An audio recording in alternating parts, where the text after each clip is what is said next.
Picture this. You're living in Venezuela in 1970. Your country is the richest in all of Latin America. Your currency is stronger than the US dollar. Your cities are modern, your roads are new, and oil money is flowing freely. Fast forward to today, and Venezuela looks completely unrecognizable. Hyperinflation has wiped out life savings overnight. Supermarket shelves are empty. Over 7 million people have fled the country. So what exactly happened? How does a country sitting on the world's largest oil reserves end up completely broke? Let's find out. To understand Venezuela's collapse, we need to go back to 1914. Venezuela at this time was one of the poorest countries in South America, a largely agricultural nation ruled by a military dictator named Juan Vicente Gómez. Then everything changed. Oil was discovered in the Maracaibo Basin in western Venezuela, and not just a little oil, enormous, world-changing quantities of it. Foreign companies, mostly American and British, rushed in to start drilling. By 1929, Venezuela had become the world's largest oil exporter. Almost overnight, a poor agricultural country had transformed into one of the most strategically valuable nations on Earth.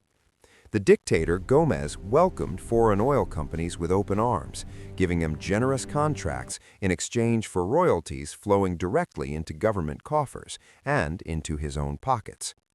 After Gómez died in 1935, Venezuela slowly moved toward democracy, and the oil money kept flowing. By the 1950s, Venezuela's capital, Caracas, was being called the Paris of South America.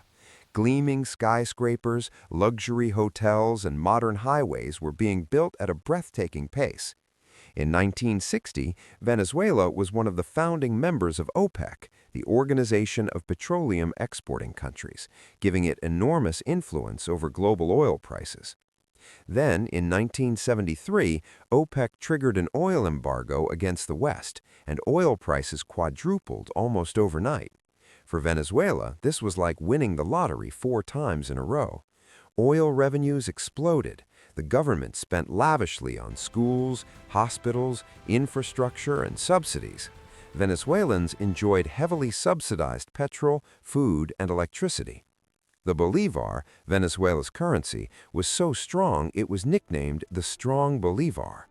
Middle-class Venezuelans famously traveled to Miami just for weekend shopping trips, telling store clerks, "It's so cheap, give me 2 of everything." Life was very, very good.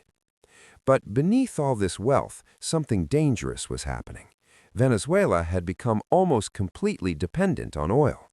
By the late 1970s, oil accounted for 90% of the country's export earnings and over half of all government revenue. When oil prices were high, everything was fine. But what happens when they drop? In 1979, global oil prices peaked, and then they started falling. By the mid-1980s, oil prices had collapsed by nearly 50%, and Venezuela had a serious problem. The government had borrowed heavily during the boom years, assuming oil prices would stay high forever. Now, with revenues shrinking and debt mounting, Venezuela was in crisis. In 1983, on a day Venezuelans still call Black Friday, the government was forced to dramatically devalue the bolivar. The strong bolivar was suddenly worth a fraction of what it had been. Savings evaporated, the middle class was devastated, and for the first time, Venezuelans got a glimpse of just how fragile their oil-dependent economy really was. The economic pain of the 1980s and 1990s created deep anger among ordinary Venezuelans, and that anger brought Hugo Chavez to power in 1999. Chavez was a charismatic former military officer who promised to use Venezuela's oil wealth to help the poor, and in the beginning, he delivered. He launched massive social programs called missions, providing free healthcare, education, and subsidized food to millions of Venezuelans living in poverty. With oil prices rising again through the 2000s, the money was there to fund all of it. By 2012, oil was selling at over $100 per barrel, and Venezuela's government was flush with cash. But Chavez made one decision that would prove catastrophic.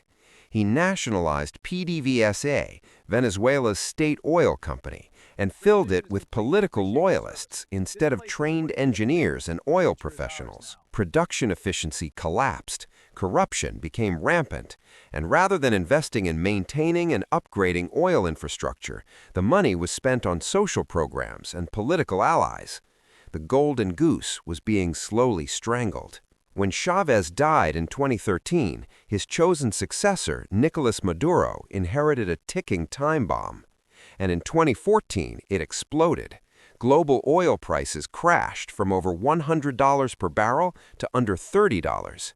For a government that had built its entire budget around high oil prices, this was devastating. Rather than cutting spending and adjusting, Maduro's government did something that made everything catastrophically worse. They printed money, massive amounts of it. And when you print too much money without economic growth to back it up, you get inflation, then hyperinflation. Venezuela's inflation rate reached 1,000,000% in 2018. 1,000,000%. To put that into perspective, a bag of rice that cost 1 bolivar in the morning could cost 2 bolivars by the evening. People were carrying cash in wheelbarrows just to buy basic groceries. The healthcare system collapsed. Medicine disappeared from hospitals. Power cuts became daily occurrences. And Venezuelans began leaving in numbers the continent had never seen before. Over 7 million people, nearly a quarter of the entire population, have fled Venezuela since 2015. It stands as one of the largest refugee crises in the history of the Western Hemisphere. So what can we learn from Venezuela? The first lesson is the resource curse. Having enormous natural resources sounds like a blessing, but history shows it can become a trap. Countries that rely on a single commodity become dangerously vulnerable to price swings they cannot control. The second lesson is that corruption destroys institutions. PDVSA was once one of the most efficient oil companies in the world. Political interference and corruption hollowed it out from the inside. And the third lesson is that printing money is never a real solution to an economic crisis. It only delays the pain while making the eventual crash far worse. Venezuela had every advantage: the largest oil reserves on the planet, an educated population, and decades of prosperity. But bad policy, corruption, and overdependence on a single resource turned one of Latin America's most promising economies into a cautionary tale the world will be studying for generations. And there you have it, the rise and fall of Venezuela's oil economy. A story of extraordinary wealth, political ambition, and devastating collapse. If you found this video valuable, hit the like button and subscribe to Economic Savvy for more videos breaking down the world's most fascinating economic stories. See you in the next one.